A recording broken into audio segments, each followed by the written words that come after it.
അവസാന നിമിഷങ്ങളിലേക്ക് നമ്മൾ കടക്കുകയാണ്. സമാപന സമ്മേളനത്തിന് സ്വാഗതം പറയുക എന്നുള്ളതാണ്. നമ്മുടെ ഇന്നത്തെ ഈ ധർമ്മരാജ് മാഷെ വേദിയിലേക്ക് ക്ഷണിക്കുന്നു. കാവുമ്പായി മാഷ്, ഹരിദാസ് മാഷ്,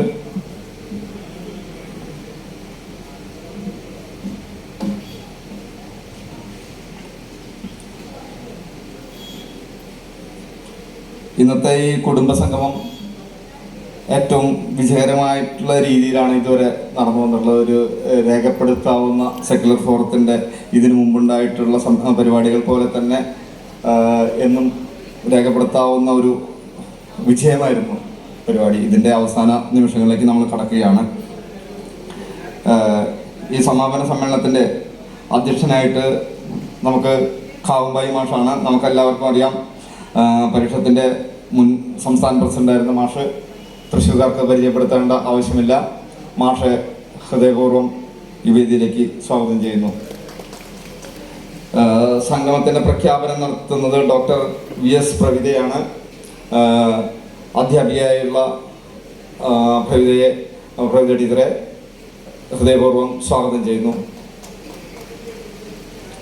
സമാപന പ്രഭാഷണം നടത്തുന്നത് ഇന്നത്തെ വിഷയം, നമ്മുടെ സമാപന സമ്മേളനത്തിൻ്റെ വിഷയം ജനാധിപത്യ സംസ്കാരവും മതമൈത്രിയും എന്നുള്ളതാണ്. അതിനെപ്പറ്റി പ്രഭാഷണം നടത്തുന്നത് നമ്മളുടെ പ്രിയപ്പെട്ട അനിൽ ചേലാമ്പ്ര മാഷാണ്. മാഷെ പരിചയപ്പെടുത്തേണ്ട ആവശ്യമില്ല. അധ്യാപകനും എഴുത്തുകാരനും നിരൂപണത്തിൽ കേരള സാഹിത്യ അക്കാദമി അവാർഡ് നേടിയിട്ടുള്ള അനിൽ മാഷ് എത്തിയിട്ടില്ല. 5 മണിയാകുമ്പോഴേക്ക് എത്തുന്നതാണ് പറഞ്ഞുള്ളത്. മാഷയും ഹൃദയപൂർവ്വം സ്വാഗതം ചെയ്യുന്നു. അതിനുശേഷം നമുക്ക് ഈ സംഗമത്തിൻ്റെ ഭാഗമായിട്ട് നമ്മൾ പ്രബന്ധ രചനാ മത്സരം നടത്തിയിരുന്നു കോളേജ് വിദ്യാർത്ഥികൾക്കായിട്ട്. അതിൽ ഒരു വിദ്യാർത്ഥിക്ക് കൂടി സമ്മാനം നൽകേണ്ടതുണ്ട്. സമ്മാനദാനം നിർവഹിക്കുന്നത് നമുക്ക് എല്ലാവർക്കും സുപരിചിതനായിട്ടുള്ള ഹരിദാസ് മാഷാണ്. ജില്ലാ ലൈബ്രറി കൗൺസിൽ പ്രസിഡന്റായിട്ടുള്ള മാഷെ ഹൃദയപൂർവ്വം വേദിയിലേക്ക് സ്വാഗതം ചെയ്യുന്നു. പിന്നെ പ്രഭാഷണം നടത്തുന്നത് നമ്മളുടെ പ്രിയപ്പെട്ട ധർമ്മരാജ ഡോക്ടർ മാഷാണ്. സംസ്ഥാന ലൈബ്രറി കൗൺസിൽ പ്രസിഡന്റായിട്ടുള്ള മാഷെ ഹൃദയപൂർവ്വം സ്വാഗതം ചെയ്യുന്നു. അധ്യാപകനും ഗ്രന്ഥകാരനുമായ ഡോക്ടർ P. രഞ്ജിത്ത് എത്തിച്ചേരുമെന്നാണ് പറഞ്ഞിട്ടുള്ളത്. അദ്ദേഹത്തെയും ഹൃദയപൂർവ്വം വേദിയിലേക്ക് സ്വാഗതം ചെയ്യുന്നു. കവിയും സാമൂഹ്യ പ്രവർത്തകയായുള്ള ബിലു പത്മിനി നാരായണൻ എത്തിച്ചേരാമെന്ന് പറഞ്ഞിട്ടുണ്ട്. അവരെയും ഹൃദയപൂർവ്വം സ്വാഗതം ചെയ്യുന്നു. പിന്നെ നമുക്ക് ആർക്കും വിശേഷങ്ങൾ വേണ്ടാത്ത ഏവർക്കും സുപരിചിതനായിട്ടുള്ള നമ്മുടെ ഡേവിസ് സാറിനാണ്. ഡേവിസ് സാറിനെ ആർക്കും പരിചയപ്പെടുത്തേണ്ട ആവശ്യമില്ല. ഡേവിസ് സാറിനെയും ഹൃദയപൂർവ്വം സ്വാഗതം ചെയ്യുന്നു. ഈ സമാപന സമ്മേളനത്തിൻ്റെ നന്ദി രേഖപ്പെടുത്തുന്നത് നമ്മളുടെ പ്രശാന്തേട്ടനാണ്. മാധ്യമപ്രവർത്തകനായ പ്രശാന്തേട്ടൻ ഇവിടെ ഇപ്പം തന്നെ എത്തിച്ചേരും. പ്രശാന്തേട്ടനും ഹൃദയപൂർവ്വം സ്വാഗതം ആശംസിച്ചുകൊണ്ട് ഈ യോഗത്തിൻ്റെ നടപടിക്രമങ്ങളുടെ അധ്യക്ഷത വഹിക്കുന്നതിന് വേണ്ടി കാവുമ്പായി മാഷെ സാദരം ക്ഷണിച്ചോളൂ.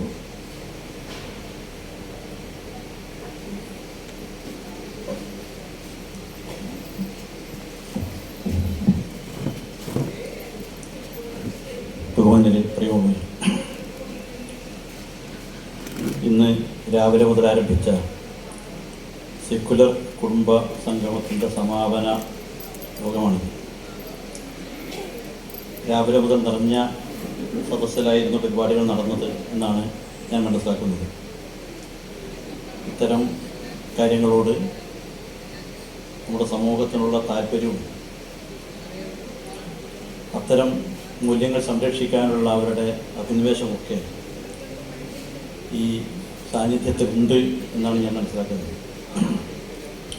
ഏറെ പ്രതീക്ഷ നൽകുന്ന ഒരു സമീപനമാണത്. ഇന്ത്യ ഏറെ ഉൾടഞ്ഞ ഒരു കാലഘട്ടത്തിലൂടെ കടന്നു പോകുമ്പോൾ ഇത്തരത്തിലുള്ള ചെറു നാളങ്ങളാണ് നമുക്ക് പ്രതീക്ഷ നൽകുന്നതും മുന്നോട്ട് പോകാൻ നമ്മളെ പ്രചോദിപ്പിക്കുന്നതും. ഇപ്പോൾ രാവിലെ മുതലേ നമ്മുടെ മതനിരപേക്ഷതയെക്കുറിച്ചുള്ള ചർച്ചകളും അത് സംബന്ധിച്ചുള്ള വ്യവഹാരങ്ങളൊക്കെയാണ് ഇവിടെ നടന്നത്. നമുക്കറിയാം, ഇന്ത്യയുടെ ഭരണഘടനയുടെ ആമുഖം പ്രധാനമായും 4 സങ്കല്പനങ്ങളെ മുൻനിർത്തിയുള്ളതാണ് നമുക്കറിയാം. ഇന്ത്യ എങ്ങനെ പുനഃസംവിധാനം ചെയ്യണം, ഇന്ത്യ എന്ന രാഷ്ട്രത്തെ എങ്ങനെയാണ് നമ്മൾ സംവിധാനം ചെയ്യാൻ ആഗ്രഹിക്കുന്നത് എന്ന് വളരെ വ്യക്തമായിട്ട് തന്നെ ആമുഖത്തിൽ സൂചിപ്പിക്കുന്നുണ്ട്. ഇന്ത്യയെ ഒരു പരമാധികാര സോഷ്യലിസ്റ്റ് മതനിരപേക്ഷ ജനാധിപത്യ റിപ്പബ്ലിക്കായി സംവിധാനം ചെയ്യും എന്നാണ് നാം നമ്മോട് തന്നെ അന്ന് ആഹ്വാനം ചെയ്തത് 1950 ജനുവരി 26. അത് കഴിഞ്ഞ് 7.5 പതിറ്റാണ്ട് പിന്നിടുകയാണ്. ഈ 7.5 പതിറ്റാണ്ട് പിന്നിടുമ്പോൾ ഈ ഓരോ മൂല്യങ്ങളുടെയും അവസ്ഥ എന്താണ് എന്ന് ഗൗരവപൂർവ്വം പരിശോധിക്കുകയും അതിനെ സംബന്ധിച്ചുള്ള വിശകലനങ്ങളും വേണ്ട ഇടപെടലുകളും നടത്തുക എന്നുള്ളതാണ് ഓരോ പൗരൻ്റെയും കടമ, ഓരോ ഇന്ത്യക്കാരുടെയും കടമ അതാണ് എന്നാണ് എനിക്ക് തോന്നുന്നത്, അതാണ് ഞാൻ വിശ്വസിക്കുന്നത്. പക്ഷേ മതനിരപേക്ഷതയുടെ കാര്യം ഇവിടെ വിപുലമായി ചർച്ച ചെയ്ത വിഷയമാണ്. മറ്റുള്ള മൂല്യങ്ങളുടെ അവസ്ഥയും അത്രമാത്രം ശോഭനമല്ല നമുക്കറിയാം. സോഷ്യലിസത്തിൻ്റെ അവസ്ഥ നമുക്കറിയാം. സ്ഥിതി സമത്വം സംജാതമാക്കാൻ ഈ 7.5 പതിറ്റാണ്ട് കാലം കൊണ്ട് നമുക്ക് എന്താണ് സാധിച്ചത് എന്ന് നമ്മളൊന്ന് ആലോചിച്ചാൽ മതി. ഒരുപടി ദരിദ്ര നാരായണന്മാരും ഒരുപിടി സമ്പന്നന്മാരുമുള്ള ഒരു രാഷ്ട്രമായിട്ട് ഇന്ത്യ മുന്നോട്ട് പോയിക്കൊണ്ടിരിക്കുകയാണ്. ശതകോടീശ്വരന്മാരുടെ എണ്ണം കൂടുന്നു, ദരിദ്ര നാരായണന്മാരുടെ എണ്ണം പെരുകിക്കൊണ്ടേയിരിക്കുകയാണ്. ഈ അസമത്വം ഇത്രയും കാലം ഭരണഘടനാനുസൃതമായി പ്രവർത്തിക്കുന്നു എന്ന് പ്രഖ്യാപിച്ച ഭരണ സംവിധാനങ്ങൾ നിലനിന്നിട്ടും സ്ഥിതി സമത്വത്തിലേക്കുള്ള നമ്മുടെ യാത്ര എത്രമാത്രം വിജയകരമായിരുന്നു എന്ന് സൂചിപ്പിക്കുന്നതാണ്. ഓരോ ദിവസവും വരുന്ന വാർത്തകളൊക്കെ തന്നെ നമുക്കറിയാം. ആയിരക്കണക്കിന് അജ്ഞന്മാരും അന്ധവിശ്വാസികളും അനാചാരികളും ഒക്കെ ആയിട്ടുള്ള സമൂഹം നിലനിൽക്കുകയാണ്. അവിടത്തേക്ക് അവർ ആ മേഖലയിലേക്ക് ഏതെങ്കിലും തരത്തിൽ മാറ്റം വരുത്താവുന്ന ഒരു ശ്രമങ്ങളും ഉണ്ടാവുന്നില്ല എന്ന് നമുക്കറിയാം. കേരളം അതൊക്കെ വ്യത്യസ്തമാണ്, അതൊക്കെ നമുക്കറിയാം. കേരളത്തെ സംബന്ധിച്ചല്ല പറയാം. ഇന്ത്യയുടെ മറ്റു ഭാഗങ്ങൾ ഇപ്പോഴും നൂറ്റാണ്ടുകൾക്ക് പിന്നിലാണ് ജീവിക്കുന്നത് എന്നുള്ളതാണ് നമ്മുടെ അവസ്ഥ. അപ്പോൾ സ്വാതന്ത്ര്യം കിട്ടിയിട്ടും ഇന്ത്യ റിപ്പബ്ലിക്കായി മാറിയിട്ടും അത്തരം അവസ്ഥകൾക്കൊന്നും മാറ്റം വന്നിട്ടില്ല എന്ന് മാത്രമല്ല, ആ അവസ്ഥയെ അതേപടി നിലനിർത്തി കൊണ്ടുപോകാനാണ് ഇന്ത്യൻ ഭരണാധികാരികൾ ശ്രമിക്കുന്നത് എന്നുള്ളതും ഏറെ നമ്മളെ അലട്ടുന്ന കാര്യമാണ്. മറ്റു മേഖലകൾ നോക്കുമ്പോൾ മറ്റ് ഇന്ത്യയുടെ പരമാധികാരം, ഇന്ത്യയുടെ ജനാധിപത്യ സംവിധാനം, ഇതിൻ്റെ അവസ്ഥയും ഒട്ടും തന്നെ ശോഭനമല്ല എന്നറിയും. കുറേ കാലത്തോളം 7.5 പതിറ്റാണ്ടായെങ്കിലും നമുക്കറിയാം, കുറേ നാളുകളിലെങ്കിലും കുറേ വർഷങ്ങളോളം ജനാധിപത്യം അതിൻ്റെ രൂപത്തിലെങ്കിലും ഇവിടെ നിലനിന്നിരുന്നു. നമുക്കറിയാം, തെരഞ്ഞെടുപ്പിൻ്റെ രൂപത്തിലായാലും നമ്മുടെ പാർലമെൻറ്റിലെ സംവാദങ്ങളുടെ കാര്യത്തിലൊക്കെ തന്നെ ജനാധിപത്യം അതിൻ്റെ പൂർണ്ണതയിലല്ലെങ്കിൽ പോലും ഇവിടെ നിലനിന്നിരുന്നു നമുക്കറിയാം. പക്ഷെ ഇപ്പോഴെന്താണ് അവസ്ഥ? ആ ജനാധിപത്യം എത്രമാത്രം ദുർബലമാകുന്നു, അതിന് ഏത് വിധത്തിലാണ് ഭരണാധികാരികൾ തന്നെ അതിനെ പുച്ഛിക്കുന്നത്, അതിനെ ദുർബലമാക്കുന്നത് നമുക്കറിയാം. അപ്പോൾ നമ്മുടെ പരമാധികാരത്തെക്കുറിച്ചൊക്കെ പറയുമ്പോൾ ഇന്നത്തെ അമേരിക്കൻ ട്രഷറി സെക്രട്ടറി പറഞ്ഞിരിക്കുന്നത് ഇന്ത്യ ഏറ്റവും നല്ല അഭിനയക്കാരാണ് എന്നാണ്. ഞങ്ങൾ പറയുന്നതിനനുസരിച്ച് നന്നായിട്ട് അഭിനയിക്കാൻ കഴിവുള്ളവരാണ് ഇന്ത്യക്കാരെന്നാണ് ഇന്ന് US ട്രഷറി സെക്രട്ടറി പറഞ്ഞിരിക്കുന്നത്. ഇവിടെ റഷ്യയിൽ നിന്ന് എണ്ണ വാങ്ങാൻ പാടില്ല എന്ന് പറഞ്ഞു, 2 കൈ നീട്ടി സ്വീകരിച്ചു. ഇപ്പോൾ കുറച്ച് തൽക്കാലത്തേക്ക് വാങ്ങിക്കോളൂ എന്ന് പറഞ്ഞു, അതും ഇന്ത്യ അംഗീകരിക്കുന്നു. ഇങ്ങനെ അമേരിക്കയുടെയോ അല്ലെങ്കിൽ ഇസ്രായേലിൻ്റെ പോലും അവരുടെ നിർദ്ദേശങ്ങൾക്കനുസരിച്ച്, അവരുടെ കൽപ്പനകൾക്കനുസരിച്ച് തലയാട്ടി അതൊക്കെ സ്വീകരിക്കുന്ന ഒരു ഭരണകൂടം ഇന്ത്യയിൽ നിലനിൽക്കുന്നു എന്നുള്ളത് ഇന്ത്യയുടെ ഈ പരമാധികാരത്തെക്കുറിച്ചും ഇന്ത്യയുടെ ജനാധിപത്യ സംവിധാനത്തെക്കുറിച്ചൊക്കെ ചിന്തിക്കുമ്പോൾ അത് വളരെ ഗൗരവത്തിൽ പരിഗണിക്കേണ്ട, ചർച്ച ചെയ്യേണ്ട കാര്യമാണ്. ഇവിടെയാണ് നമ്മുടെ പരമാധികാരം. തിരഞ്ഞെടുക്കപ്പെട്ട ഭരണ സംവിധാനം ഉള്ള ഒരു നാട്ടിനെയാണല്ലോ റിപ്പബ്ലിക് എന്നൊക്കെ പറയേണ്ടത്. അത് ഇന്ത്യ അങ്ങനെ റിപ്പബ്ലിക്കാണോ? ഇപ്പോഴും തിരഞ്ഞെടുക്കപ്പെട്ട സംവിധാനം ഉണ്ടാകും, പാർലമെൻ്റ് ഉണ്ട്, ജനപ്രതിനിധികളുണ്ട്. ആ പാർലമെൻറ്റിനോടുള്ള നമ്മുടെ സമീപനം എന്താണ്? ഇന്ത്യൻ ഭരണാധികാരികൾ കാണിക്കുന്ന സമീപനം എന്താണ്? അടുത്ത കാലത്താണ് US-ഉമായിട്ടൊരു വലിയ കരാർ ഒപ്പിട്ടത്. ആ കരാറിൽ എന്തൊക്കെയാണ് പറഞ്ഞിരിക്കുന്നത് ആർക്കറിയാം? ഇന്നേവരെ പാർലമെൻറ്റിൽ അവതരിപ്പിച്ചിട്ട് പോലുമില്ല. ഇന്ത്യയിലെ ജനപ്രതിനിധികൾക്ക് ആർക്കും അറിയില്ല, രാഷ്ട്രീയ പാർട്ടികൾക്ക് അറിയില്ല എന്തൊക്കെയാണ്. ഇന്ത്യയെ ഏറെ ബാധിക്കുന്ന ഒരു കരാറായിരുന്നു എന്ന് പുറമെയുള്ള സംസാരത്തിൽ നിന്ന് നമ്മൾ മനസ്സിലാക്കുന്നത്. ചിലപ്പോഴൊക്കെ അമേരിക്കൻ ഭരണാധികാരികൾ പറയുന്ന ചില വാക്കുകളിൽ നിന്നാണ് നമ്മളതിൻ്റെ ചില കാര്യങ്ങളെ പിടിച്ചെടുക്കുന്നത്. ഇനിമേലിൽ അമേരിക്കയിലെ ഗ്രാമാന്തരങ്ങളിൽ പോലും ഇന്ത്യൻ രൂപയുടെ ഒഴുക്കുണ്ടാകും എന്ന് പറയുമ്പോഴാണ് നമ്മൾ മനസ്സിലാക്കുക എന്തൊക്കെ സംഭവിക്കാൻ പോകുന്നത്. അങ്ങനെ അവിടെ നിന്നും ഇവിടെ നിന്നും കിട്ടുന്ന ചില ശകലങ്ങളല്ലാതെ എന്താണ് ആ കരാറിൻ്റെ ഉള്ളടക്കം, അത് ഇന്ത്യയെ എങ്ങനെയൊക്കെയാണ് നല്ല രീതിയിലായാലും മോശപ്പെട്ട രീതിയിലായാലും ബാധിക്കാൻ പോകുന്നത് നമുക്കാർക്കും അറിയില്ല. അവിടെ ഇന്ത്യൻ പാർലമെന്റ് നോക്കുകുത്തിയായി മാറിയിരിക്കുകയാണ്. ഇവിടെ മാത്രമല്ല, എല്ലാ കാര്യങ്ങളും ഇത്തരത്തിൽ ഇന്ത്യൻ പാർലമെന്റിനെ ഒരു നോക്കുകുത്തിയായി മാറ്റിക്കൊണ്ടാണ് ഇന്നത്തെ യൂണിയൻ ഗവൺമെന്റ് പ്രവർത്തിക്കുന്നത്. അപ്പോൾ എവിടെയാണ് നമ്മുടെ ജനാധിപത്യമുള്ളത്? അപ്പോൾ നമ്മുടെ ജനാധിപത്യ സംവിധാനം, ഇന്ത്യ പരമാവധി ഒരു ജനാധിപത്യ രാഷ്ട്രമായി സംവിധാനം ചെയ്യും എന്ന് 7.5 പതിറ്റാണ്ട് മുമ്പ് പ്രതിജ്ഞ ചെയ്ത നമ്മൾ എവിടെയാണ് എത്തി നിൽക്കുന്നത്? ഇന്ത്യയെ ഒരു പരമാധികാര രാഷ്ട്രമാക്കി മാറ്റും എന്ന് പ്രതിജ്ഞ ചെയ്ത നമ്മൾ എവിടെയാണ് എത്തി നിൽക്കുന്നത്? വളരെ വളരെ പിന്നോട്ടാക്കാണ് നമ്മൾ നടന്നു പോകുന്നത് എന്നുള്ളതാണ് യാഥാർത്ഥ്യം. ഇവിടെ മാത്രമല്ല, നമുക്കറിയാലോ ജനാധിപത്യത്തെ എങ്ങനെയൊക്കെ ദുർബലപ്പെടുത്താമെന്നുള്ള നിരവധി ഉദാഹരണങ്ങളുണ്ട്. ഇന്ത്യയിൽ ഇപ്പോൾ നടന്നുകൊണ്ടിരിക്കുന്ന നടപ്പിലാക്കിയിരിക്കുന്ന ദേശീയ വിദ്യാഭ്യാസ നയത്തെ 1920 ആ വിദ്യാഭ്യാസ നയം നമ്മുടെ സർക്കാർ ഒരു ഉത്തരവിൽ കൂടിയിട്ട് നടപ്പിലാക്കാൻ തീരുമാനിച്ചത്.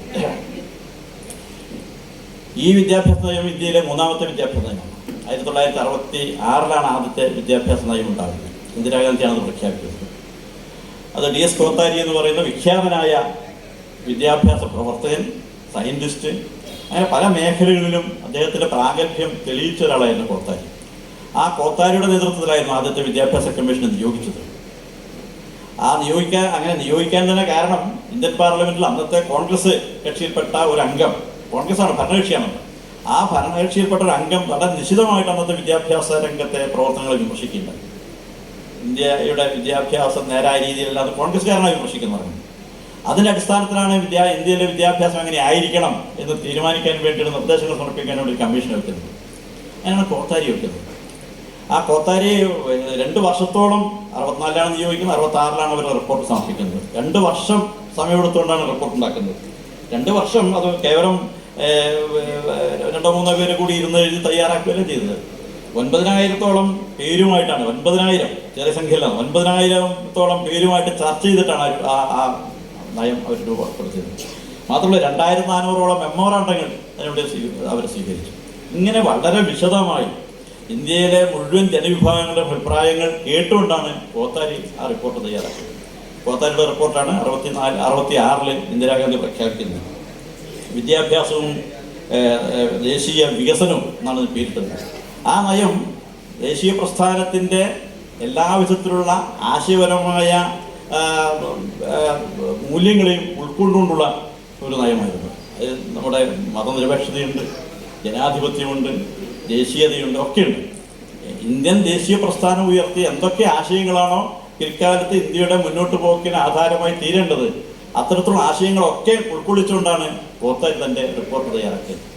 അതിലെ വളരെ പ്രസിദ്ധമായ വാക്കുകളൊക്കെ നമുക്കറിയാം. ഇന്ത്യയുടെ ഭാവി ക്ലാസ് മുറികളിലാണ് രൂപപ്പെടുന്നു തുടങ്ങുന്ന റിപ്പോർട്ട് നമ്മുടെ 20 വർഷത്തോളം ഇന്ത്യയുടെ വിദ്യാഭ്യാസത്തെ, ഇന്ത്യയുടെ മറ്റെല്ലാ മേഖലകളിലുള്ള പ്രവർത്തനങ്ങളെ നിയന്ത്രിച്ചതും സ്വാധീനിച്ചതും ആ രേഖയായിരുന്നു. നമുക്കറിയാം, വിദ്യാഭ്യാസ നയം എന്ന് പറഞ്ഞാൽ കേവലം വിദ്യാഭ്യാസ മേഖലയിൽ മാത്രം ഒതുങ്ങി നിൽക്കുന്നതല്ല. ആരോഗ്യ നയം ആരോഗ്യവുമായി ബന്ധപ്പെട്ടതായിരിക്കും, വികസന നയം വ്യവസായ നയം വ്യവസായവുമായി ബന്ധപ്പെട്ടതായിരിക്കും. പക്ഷേ വിദ്യാഭ്യാസ നയം അങ്ങനെയല്ല. വിദ്യാഭ്യാസ നയം എന്ന് പറയുന്നത് ഒരു സർക്കാരിൻ്റെ സമസ്ത മേഖലകളിലുള്ള കാഴ്ചപ്പാടിനെ വ്യക്തമാക്കുന്നതായിരിക്കും. ആ സർക്കാരിന് നേതൃത്വം കൊടുക്കുന്ന പ്രസ്ഥാനത്തിൻ്റെ രാഷ്ട്രീയവും സാമ്പത്തികവും സാമൂഹികവുമായ നയമായിരിക്കും വിദ്യാഭ്യാസ നയത്തിൽ പ്രതിഫലിക്കുന്നത്. അതുകൊണ്ടാണ് വിദ്യാഭ്യാസത്തിന് ഏറെ പ്രാധാന്യമുള്ളത്. അതുകൊണ്ടാണ് 66 കോത്താരി കമ്മീഷൻ റിപ്പോർട്ട് ഈ രീതിയിലുള്ള ദേശീയ പ്രസ്ഥാനത്തിൻ്റെ മൂല്യങ്ങളൊക്കെ ഉൾക്കൊള്ളുന്ന ഒന്നായി മാറിയതും അതുകൊണ്ടാണ്. അന്നത്തെ സർക്കാർ അത് ബാക്കി പല കാര്യങ്ങളിലും, സാമ്പത്തികമായ നയങ്ങളിലായാലും മറ്റു പല കാര്യങ്ങളിലും യോജിപ്പുണ്ടെങ്കിൽ പോലും ഇന്ത്യയുടെ ദേശീയ പ്രസ്ഥാനം മുന്നോട്ട് വെച്ച ആശയങ്ങളുടെ കാര്യമായ വ്യതിചലിക്കലൊന്നും ഉണ്ടായിരുന്നില്ല. അതാണ് ആ ഘടകം. പിന്നീടൊരു റിപ്പോർട്ടുണ്ടാകുന്നത് 20 വർഷങ്ങൾക്ക് ശേഷമാണ്. 1986 വരുന്നത്. ആ 1986 വിദ്യാഭ്യാസ റിപ്പോർട്ട് സമർപ്പിക്കുന്നത് അന്ന് ആ റിപ്പോർട്ട് പ്രഖ്യാപിച്ചത് 1986 രാജീവ് ഗാന്ധി, അത് കഴിഞ്ഞ് 92 അല്പം മാറ്റങ്ങളോടുകൂടി നരസിംഹറാവു. അപ്പോഴും കുറേ കാര്യങ്ങൾ മാറിയിരുന്നു. ആഗോളവൽക്കരണത്തെ കാലമായിരുന്നു. ആഗോളവൽക്കരണത്തിൻ്റെതായ മൂല്യങ്ങൾ ഈ പുതിയ വിദ്യാഭ്യാസ നയത്തിൽ സ്ഥാനം പിടിച്ചത്. പക്ഷേ അങ്ങനെ ഈ ഉദാരവൽക്കരണവും ആഗോളവൽക്കരണവും ഒക്കെ തന്നെ പുതിയ ആ വിദ്യാഭ്യാസ നയത്തിൻ്റെ ഭാഗമായെങ്കിലും നേരത്തെ സൂചിപ്പിച്ച കോത്താരി കമ്മീഷനിലുണ്ടായിരുന്ന ചില മൂല്യങ്ങൾ, അടിസ്ഥാന മൂല്യങ്ങളിൽ കാര്യമായ മാറ്റങ്ങളൊന്നും ഇവർ വരുത്തിയിരുന്നില്ല. അതിൻ്റെ സംവരണത്തെ സംബന്ധിച്ചുള്ള തത്വങ്ങളുണ്ടായിരുന്നു, ജനാധിപത്യ മൂല്യങ്ങളുണ്ട്, ഇന്ത്യയുടെ പരമാധികാരമുണ്ട്. അതൊക്കെ ഈ രണ്ടാമത്തെ വിദ്യാഭ്യാസ നയത്തിലും സ്ഥാനം പിടിച്ചത്. കുറേ മാറ്റങ്ങളുണ്ടായിരുന്നു, നമുക്കറിയാം, ഞാൻ അതിലേക്കൊന്നും പോകുന്നില്ല. അതിനുശേഷം 30 വർഷത്തിന് ശേഷമാണ് പുതിയ വിദ്യാഭ്യാസ നയം ഉണ്ടാകുന്നത്. അതാണ് 1920 34 വർഷത്തിന് ശേഷം ഉണ്ടായ പുതിയ വിദ്യാഭ്യാസ നയം. 2020 പ്രഖ്യാപിക്കുമെന്നല്ല, ഓർഡറായിട്ട് രംഗത്ത് വരികയാണ്. ഇതിനു മുമ്പുള്ള കോത്താരി കമ്മീഷൻ റിപ്പോർട്ടായാലും രാജീവ് ഗാന്ധിയും പിന്നീട് നരസിംഹറാവും പ്രഖ്യാപിച്ച നയവും ഇതൊക്കെ തന്നെ പാർലമെന്റിൽ വിശദമായി ചർച്ച ചെയ്തിട്ടുണ്ട്. പാർലമെന്റിലെ വിശദമായ ചർച്ചയ്ക്ക് ശേഷമാണ് രാജ്യത്തുടനീളം നടപ്പാക്കാൻ തീരുമാനിച്ചത്. പക്ഷെ എന്താ സംഭവിച്ചത്? ഈ കമ്മീഷന്റെ റിപ്പോർട്ട് 33ാമത്തെ നയത്തിന്റെ കാര്യത്തിൽ എന്താ ഉണ്ടായത്? അങ്ങനെ പാർലമെന്റിൽ ഇത് ചർച്ച ചെയ്തേ ഇല്ല എന്നുള്ളത്. അതാണ് നടപ്പാക്കാൻ തീരുമാനിക്കുക മാത്രമല്ല, ഓർഡർ ഇറക്കി 2023-24 മുതൽ നടപ്പിലാക്കുമെന്നാണ് പറഞ്ഞത്. പക്ഷേ 23-24 നടപ്പിലാക്കുമെന്ന് പറഞ്ഞുവെങ്കിലും ഇത് ഈ ഉത്തരവ് ഇട്ടതിന്റെ പിറ്റേ വർഷം 21 മുതൽ തന്നെ നടപ്പിലാക്കാൻ തുടങ്ങി. അതിനൊക്കെയാണ് നമ്മൾ ഈ ഗർഭസ്ത്രീമാരെന്നൊക്കെ പറയുന്നത്, തുടങ്ങുന്നതിന് മുമ്പ് തന്നെ എത്തുന്നവരാണ്. അങ്ങനെ ഈ പുതിയ നയം നടപ്പിലാക്കാൻ തുടങ്ങി എന്നുള്ളത്. അതിനെക്കുറിച്ച് ധാരാളം ചർച്ചകൾ എന്നുള്ളതാണ് നടന്നു കഴിഞ്ഞിട്ടുണ്ടെന്നുള്ളതാണ്. അതിൽ പറയുന്ന മതനിരപേക്ഷത എന്നുള്ള വാക്കേ ഇല്ല, സംവരണം എന്നുള്ളതിനെ പറ്റി കാണാനേ പറ്റില്ല, ജനാധിപത്യമില്ല, ഒന്നുമില്ല. വേറെ കുറേ കാര്യങ്ങളാണ് പറഞ്ഞിരിക്കുന്നത്. ഏറ്റവും കൂടുതൽ ഈ വിദ്യാഭ്യാസ നയത്തിൽ പറഞ്ഞിരിക്കുന്ന ഉപയോഗിച്ചിരിക്കുന്ന വാക്ക് ഇന്ത്യൻ സംസ്കാരമാണ്, ഇന്ത്യയുടെ സനാതന സംസ്കാരം. അതിനെക്കുറിച്ചാണ് അവർക്ക് പറഞ്ഞിരിക്കുന്നത്. ഈ വിദ്യാഭ്യാസ നയം നടപ്പിലാക്കുന്നതോടുകൂടിയിട്ട് ഇന്ത്യയുടെ സനാതന ധർമ്മത്തിന്, സനാതന സംസ്കാരത്തിന് വലിയ മുന്നേറ്റം ഉണ്ടാകും. അതിനുവേണ്ടിയാണ് ഈ നയം എന്ന് പ്രഖ്യാപിച്ചുകൊണ്ടാണ് ആ നയം തന്നെ ഉണ്ടാകുന്നത്. അതിൽ പ്രിപ്പറേമറിയെ കുറിച്ചൊക്കെ പറഞ്ഞിരിക്കുന്നവർക്ക് എന്താണ് ശാസ്ത്രീയമായ പിൻബലം എന്ന് പോലും ആർക്കും അറിയില്ല. ഏതൊക്കെയോ തരത്തിലുള്ള പഴയ കാലത്തെ ചില ഗ്രന്ഥങ്ങൾക്ക് എടുത്തു വെച്ച് പലരും തയ്യാറാക്കിയിരിക്കുന്നത്. ഇതാണ് വിദ്യാഭ്യാസം. പക്ഷേ വിദ്യാഭ്യാസ നയത്തിന്റെ പ്രാധാന്യം ഏറ്റവും നന്നായി അറിയാവുന്നവരായിരുന്നു ഈ ഭരണാധികാരികൾ എന്നുള്ളതാണ് പ്രത്യേകത. അതുകൊണ്ട് തന്നെ ഇങ്ങനെയൊക്കെ സംഭവിച്ചു, വെറുതെ സംഭവിക്കുന്നതല്ല. ഇന്ന് എന്താ വിദ്യാഭ്യാസത്തിന്റെ പ്രാധാന്യം എന്നതാണ് ഞാൻ പറഞ്ഞല്ലോ, അതൊരു രാഷ്ട്രീയ നയം കൂടിയാണ്. അതുകൊണ്ട് എല്ലാ സർക്കാരുകളും അധികാരത്തിൽ വന്നാൽ ആദ്യം ചെയ്യുക അതാത് കാലത്തെ വിദ്യാഭ്യാസ നയത്തിൽ മാറ്റം വരുത്തുകയാണ്. ഇത് തന്നെയാണ് ഹിറ്റ്ലർ അവിടെ ചെയ്തത്. ഹിറ്റ്ലർ 1933 ഹിറ്റ്ലർ അധികാരത്തിൽ വന്നതിന് ശേഷമുള്ള വിദ്യാഭ്യാസ നയം പ്രഖ്യാപിക്കുന്നത്. ആ നയം പ്രഖ്യാപിച്ചുകൊണ്ട് ഹിറ്റ്ലർ നടത്തിയ വളരെ പ്രസിദ്ധമായ പ്രസംഗമുണ്ട്. അത് അദ്ദേഹം പറഞ്ഞു, ഇതിനെ എതിർക്കുന്നവർ, ഈ നയത്തെ എതിർക്കുന്നവർ ധാരാളം ഉണ്ടാകും നമ്മുടെ നാട്ടിലൊക്കെ ഉള്ളതുകൊണ്ട്. അദ്ദേഹം പറയാം, അതുകൊണ്ട് ഹിറ്റ്ലർ പറഞ്ഞു, ഞങ്ങളാരും തന്നെ നിങ്ങളുടെ പക്ഷത്തേക്ക് വരില്ല എന്ന് ആരെങ്കിലും പറഞ്ഞാൽ അവരോട് ഞങ്ങൾക്ക് വിരോധമൊന്നുമില്ല, ഞങ്ങളവരെ കണക്കിലെടുക്കുന്നത്, അവരെ മൈൻഡ് ചെയ്യുന്നേ ഇല്ല. കാരണം എന്താണ്? നിങ്ങളുടെ കുട്ടികൾ ഇപ്പോൾ തന്നെ ഞങ്ങളുടെ കൂടെയാണ്, നിങ്ങളൊക്കെ കാലഹരണപ്പെട്ട് കഴിഞ്ഞിരിക്കുന്നു. നിങ്ങളുടെ കുട്ടികൾ പുതിയ സമൂഹത്തിലാണ് ജീവിക്കാൻ പോകുന്നത്. കുറച്ചു കാലം കഴിഞ്ഞാൽ അവർക്ക് പഴയതിനെ കുറിച്ചൊന്നും അറിയില്ല, പുതിയ കാലത്തെക്കുറിച്ച്, പുതിയ സമൂഹത്തെക്കുറിച്ച് മാത്രമേ അവർക്കറിയുള്ളൂ. ഇതാണ് ഹിറ്റ്ലർ പ്രഖ്യാപിച്ചത്. എന്ന് പറഞ്ഞാൽ ഞങ്ങൾ പഠിപ്പിക്കുന്ന എന്താണോ അതാണ് അവർ, ആ കാര്യം മാത്രമേ അവർക്കറിയൂ. പഴയ കാലത്തെക്കുറിച്ചൊന്നും അറിയാത്ത ഒരു തലമുറയായിട്ട് പറഞ്ഞു. ഇത് തന്നെയാണ് ഇന്ത്യയിൽ സംഭവിക്കാൻ പോകുന്നത്. ഇന്ത്യയിൽ നമുക്കറിയാലോ, പരിണാമ സിദ്ധാന്തം പഠിക്കേണ്ടതില്ല, ആവർത്തന പട്ടിക പഠിക്കേണ്ടതില്ല, മുഗൾ കാലഘട്ടം പഠിക്കേണ്ടതില്ല, ഇതൊന്നും പഠിക്കേണ്ടതില്ല. അതൊന്നുമില്ലാതെ പുതിയ 2014 ശേഷമാണ് ഇന്ത്യ ഉണ്ടായിരിക്കുന്നത് എന്നുള്ള രീതിയിലൊക്കെ വ്യാഖ്യാനങ്ങൾ വരുമ്പോൾ ഇത് പഠിച്ച് മുന്നോട്ട് വരുന്ന കുട്ടികൾ സ്വാഭാവികമായിട്ടും അത്തരത്തിൽ ചിന്തിക്കുന്നവരായി മാറും. അപ്പം എങ്ങോട്ടാണ് ഇന്ത്യ പോകുന്നത്? ഈ ആവർത്തന പട്ടിക പഠിക്കാതെ, നമ്മുടെ പരിണാമ സിദ്ധാന്തം പഠിക്കാതെ, ആധുനികമായ ശാസ്ത്ര സിദ്ധാന്തങ്ങളൊന്നും പഠിക്കാതെ പോകുന്ന കുട്ടികൾ വിദേശത്തൊക്കെ പോയി കഴിഞ്ഞാൽ അവിടെയുള്ളവർ എങ്ങനെയായിരിക്കും നമ്മുടെ ഇന്ത്യക്കാരെ കാണിത്? ഏത് നൂറ്റാണ്ടിൽ നിന്ന് വരുന്ന കുട്ടികളാണ് ഇവർ? ഏത് സമൂഹത്തിലാണ് ജീവിക്കുന്നത്? ഏത് നൂറ്റാണ്ടിലാണ് ഇവർ ജീവിക്കുന്നതല്ലേ അവർ ചോദിക്കുക. അപ്പോൾ എങ്ങോട്ടായിരിക്കും ഇന്ത്യക്ക് ശാസ്ത്ര സാങ്കേതിക മേഖല എങ്ങനെയാണ് മുന്നേറാൻ കഴിയുക? ഇന്ത്യക്ക് മറ്റു രാഷ്ട്രങ്ങളുടെ മുമ്പിൽ എങ്ങനെയാണ് തലയുയർത്തി നിൽക്കാൻ കഴിയുക? ഈ രീതിയിൽ ഇന്ത്യയുടെ നമ്മൾ കണ്ടിരിക്കുന്ന നമ്മുടെ ജനാധിപത്യം, നമ്മുടെ പരമാധികാരം, നമ്മുടെ സ്ഥിതിസമത്വം, മതനിരപേക്ഷ, ഇതിനെയൊക്കെ തന്നെ ദുർബലപ്പെടുത്തുകയല്ല, ഇല്ലായ്മ ചെയ്തുകൊണ്ട് ഇന്ത്യ ഒരു വർഗീയ ഫാസിസ്റ്റ് രാഷ്ട്രമാക്കി മാറ്റാൻ, മതാത്മക രാഷ്ട്രമാക്കി മാറ്റാനുള്ള ശ്രമം ആണ് നടന്നുകൊണ്ടിരിക്കുന്നത്. അപ്പോൾ പിന്നെ നമ്മൾ ഈ ജനാധിപത്യത്തെക്കുറിച്ചും മതനിരപേക്ഷത്തെക്കുറിച്ചൊക്കെ വീണ്ടും വീണ്ടും പറയുക എന്നുള്ളതാണ് നമുക്ക് ചെയ്യാവുന്ന കാര്യം. ഇക്കാര്യം ഇന്ത്യയുടെ ജനാധിപത്യത്തെക്കുറിച്ചും സ്വാതന്ത്ര്യത്തെക്കുറിച്ചൊക്കെ തന്നെ ഏറ്റവും കൂടുതൽ ആശങ്കപ്പെട്ട ഒരാൾ അംബേദ്കർ ആയിരുന്നു. 1950 ജനുവരി 26 നടപ്പിലാക്കുന്നത്. ആ അതിന് തൊട്ട് ദിവസം ഈ ഭരണഘടന അന്തിമ രൂപം നൽകിയതിന് ശേഷം നമ്മുടെ അംബേദ്കർ നടത്തുന്നൊരു പ്രസംഗമാണ്. ആ പ്രസംഗത്തിൽ അദ്ദേഹം ചോദിക്കേണ്ടത് നമ്മുടെ സ്വാതന്ത്ര്യം എത്ര കാലം നിലനിൽക്കും, നമ്മുടെ ജനാധിപത്യം എത്ര കാലം നിലനിൽക്കും എന്ന് അദ്ദേഹം ചോദിക്കും. അദ്ദേഹമാണ് ആദ്യം ഇതിനെക്കുറിച്ച് വളരെ ഗൗരവത്തോട് ചിന്തിച്ച ഒരാളാണ്. അദ്ദേഹം പറയുന്നത് എന്തുകൊണ്ടാണ് അതിന് കാരണം പറഞ്ഞത്, ഈ സ്വാതന്ത്ര്യം ഈ അങ്ങേയറ്റത്തെ വ്യക്തിയാരാധനകളും മറ്റും സ്വാതന്ത്ര്യത്തെ ഇല്ലാതാക്കും. മതാത്മകമായ ഭക്തി എന്ന് പറയുന്ന ആത്മീയതയിലേക്ക് നയിക്കും, പക്ഷേ രാഷ്ട്രീയത്തിലെ ഭക്തി എന്ന് പറഞ്ഞ ഏകാധിപത്യത്തിലേക്ക് നയിക്കും. അപ്പോൾ വ്യക്തിയാരാധന പൂർണ്ണമായി ഒഴിവാക്കിയില്ലെങ്കിൽ എന്ന് പറഞ്ഞാൽ അദ്ദേഹം സ്വാതന്ത്ര്യത്തിന് ശേഷം സ്വാതന്ത്ര്യം കിട്ടിയ ദേശീയ നേതാക്കന്മാരെന്നൊക്കെ പറഞ്ഞിട്ടുണ്ട് പിന്നാലെ ആൾക്കാർ പോകുന്നത് കണ്ടിട്ടാണ് അദ്ദേഹം പറയുന്നത്. അവർ ചെയ്തിട്ടുണ്ടാകാം, ഇന്ത്യയുടെ സ്വാതന്ത്ര്യത്തിന് ലബ്ധിക്ക് വേണ്ടി ധാരാളം പ്രവർത്തിച്ചവരായിരിക്കാം. പക്ഷെ അതുകൊണ്ട് അവരങ്ങേറ്റം അവർ പറയുന്നതൊക്കെ കണ്ണടച്ച് വിശ്വസിക്കേണ്ടതില്ല, അവരങ്ങനെ ആരാധിക്കേണ്ടതില്ല എന്ന് സൂചിപ്പിക്കുന്നു. മാത്രം ഒട്ടേറെ ചില കവികളൊക്കെ ഉദ്ധരിച്ചുകൊണ്ടാണ് അദ്ദേഹം പറയുന്നത്. അതുകൊണ്ട് ഇന്ത്യയുടെ സ്വാതന്ത്ര്യത്തെ തന്നെ അപകടപ്പെടുത്തുന്നതായിരിക്കും അത്. ഇതുപോലെ തന്നെയായിരിക്കും ഇന്ത്യയുടെ ജനാധിപത്യത്തിൻ്റെ അവസ്ഥയും എന്നാണ് സൂചിപ്പിക്കുന്നത്. ഏത് ജനാധിപത്യ സംവിധാനത്തിലും അവിടെയൊക്കെ തന്നെ ഒരു ഏകാധിപത്യത്തിനുള്ള ജനാധിപത്യ സംവിധാനത്തിൽ ഒരു ഏകാധിപത്യത്തിലുള്ള ഇടം കൂടിയുണ്ട് എന്ന് പറഞ്ഞു വെക്കുന്നുണ്ട് അദ്ദേഹത്തിൻ്റെ പ്രസംഗത്തിൽ. രൂപത്തിൽ ജനാധിപത്യം ഉണ്ടാകാം, പക്ഷേ അതിൽ അന്തസത്ത ചിലപ്പോൾ അത് ഏകാധിപത്യത്തിൻ്റെതായിരിക്കും എന്നാണ് അദ്ദേഹം പറയുന്നത്. There is danger of democracy giving space to dictatorship എന്ന് അദ്ദേഹം ആ പ്രസംഗത്തിൽ സൂചിപ്പിക്കും. അതിനുള്ള ഏകാധിപത്യത്തിലുള്ള ഒരു ഇടം കൂടി അതുണ്ട്. എങ്ങനെയായിരിക്കും ഏകാധിപത്യം ഉണ്ടാവുക? ജനാധിപത്യ രൂപത്തിൽ ഏകാധിപത്യ പ്രവണതകൾ കടത്തിവിടുകയും മറ്റുള്ളവർക്ക് എതിർക്കാൻ പറ്റും. ഇതൊക്കെ എന്താ, പാർലമെന്റിനാണ് പാസ്സാക്കുന്ന നിയമങ്ങൾ, പാർലമെന്റാണ് പാസ്സാക്കുന്നത്, പാർലമെന്റ് നമ്മൾ തിരഞ്ഞെടുക്കപ്പെട്ടവരാണ്, അത് ജനാധിപത്യമല്ലേ. പക്ഷേ ആ ജനാധിപത്യ സംവിധാനത്തെ, ആ രൂപത്തെ നിലനിർത്തിക്കൊണ്ട് നടപ്പിലാക്കുന്നതൊക്കെ തന്നെ ഏകാധിപത്യപരമായ രീതികളാണെങ്കിൽ ഈ ജനാധിപത്യത്തിൻ്റെ നിലനിൽപ്പ് നമ്മൾ പറയുന്ന അങ്ങനെ അങ്ങേയറ്റം അഭിമാനിക്കാൻ തക്കതായിരിക്കില്ല എന്നുള്ളതാണ് പറഞ്ഞത്. ജനാധിപത്യം പുറമെ ജനാധിപത്യം ഉണ്ടാകുന്നത് അതെങ്ങനെയാണ് സംരക്ഷിക്കുക എന്നുള്ളത്. അതുകൊണ്ട് ഈ പറയുന്ന രൂപത്തിൽ മാത്രമല്ല, അതിലുള്ളടക്കത്തിന് ജനാധിപത്യം എങ്ങനെ ഉണ്ടാക്കിയെടുക്കാൻ, എങ്ങനെ നിലനിർത്താൻ കഴിയും എന്നുള്ള ചോദ്യമാണ് അദ്ദേഹം ഉയർത്തുന്നത്. ഗാന്ധിജി പറയുന്നുണ്ടല്ലോ, ഗാന്ധിജി പറഞ്ഞില്ല ജനാധിപത്യത്തിൻ്റെ ഒരു യാന്ത്രികമായ രൂപം മാത്രമല്ല, ആ ജനാധിപത്യം അർത്ഥവത്താകണമെങ്കിൽ ഓരോ മനുഷ്യൻ്റെയും മനസ്സിൽ മാറ്റം വരണം, നമ്മുടെ മനസ്സിൽ മാറ്റം വരണം. അങ്ങനെ അപ്പോൾ മാത്രമേ ജനാധിപത്യം നിലനിൽക്കുകയുള്ളൂ.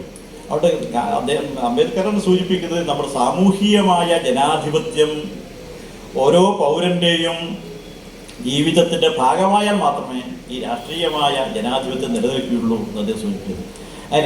സാമൂഹികമായ ജനാധിപത്യം ഉണ്ടാകണമെങ്കിൽ സമത്വത്തെക്കുറിച്ചും സാഹോദര്യത്തെക്കുറിച്ചും സ്വാതന്ത്ര്യത്തെക്കുറിച്ചുള്ള മൂല്യങ്ങൾ ഉൾക്കൊള്ളുന്ന ഒരു സാമൂഹിക ജീവിതം നയിക്കാൻ അവർ പ്രാപ്തമായി തീരണം.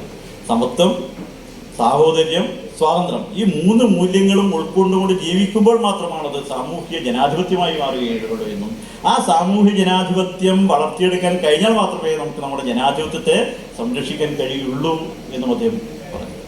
ഈ സാഹോദര്യം, ഈ സമത്വം, ഈ പറയുന്ന സ്വാതന്ത്ര്യം എത്രമാത്രം നമുക്ക് നമ്മുടെ ജീവിതത്തിൻ്റെ ഭാഗമാക്കാൻ കഴിയുന്നുണ്ട് എന്നുള്ളതാണ് പ്രധാനം. അതുകൊണ്ട് തന്നെ ജനാധിപത്യ സംസ്കാരത്തെക്കുറിച്ച് സംസാരിക്കുമ്പോൾ, ജനാധിപത്യ സംസ്കാരത്തെക്കുറിച്ചൊക്കെ നമ്മൾ ചർച്ച ചെയ്യുമ്പോൾ സ്വാഭാവികമായും നമ്മുടെ ഞാൻ പറഞ്ഞ ഗാന്ധിജിയുടെ മനപരിവർത്തനത്തെക്കുറിച്ചുള്ള ഗാന്ധിജിയുടെ മനുഷ്യ തമ്മിലുള്ള സാഹോദര്യം, അത് സൂചിപ്പിക്കും, സാഹോദര്യം വളരെ പ്രധാനമാണ്. ആ മൂല്യങ്ങൾ ഉൾക്കൊണ്ടുകൊണ്ട് ജീവിക്കുന്ന ഒരു സാമൂഹ്യ ജീവിതം പടുത്തുയർത്താൻ കഴിയുമ്പോൾ മാത്രമാണ് നമുക്ക് നമ്മുടെ ജനാധിപത്യത്തെ സംരക്ഷിക്കാൻ കഴിയുള്ളൂ. അതുകൊണ്ടാണ് മതനിരപേക്ഷതയെക്കുറിച്ച് ചർച്ച ചെയ്യുന്നത് പോലെ തന്നെ ജനാധിപത്യ മൂല്യങ്ങളെക്കുറിച്ചും ചർച്ച ചെയ്യേണ്ടതുണ്ട്, ജനാധിപത്യ സംസ്കാരത്തെക്കുറിച്ചും ചർച്ച ചെയ്യേണ്ടതുണ്ട്. അതുകൊണ്ടാണ് ഇതിൻ്റെ സമാപനം ഇനി വളരെ അർത്ഥവത്തായ ഒരു സമാപനമാണ് എന്ന് ഞാൻ കരുതുകയാണ്.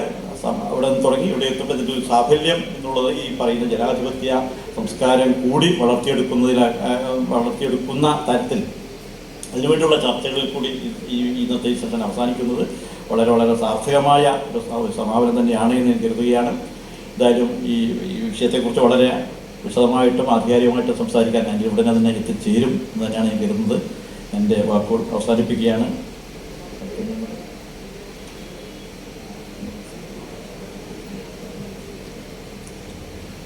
ഈ സെക്കുലർ കുടുംബ സംഗമത്തിൻ്റെ പ്രഖ്യാപനം നടത്തുന്നതിന് ഡോക്ടർ പി വി എസ് പ്രവൃത്തിയെ ക്ഷണിക്കുന്നു.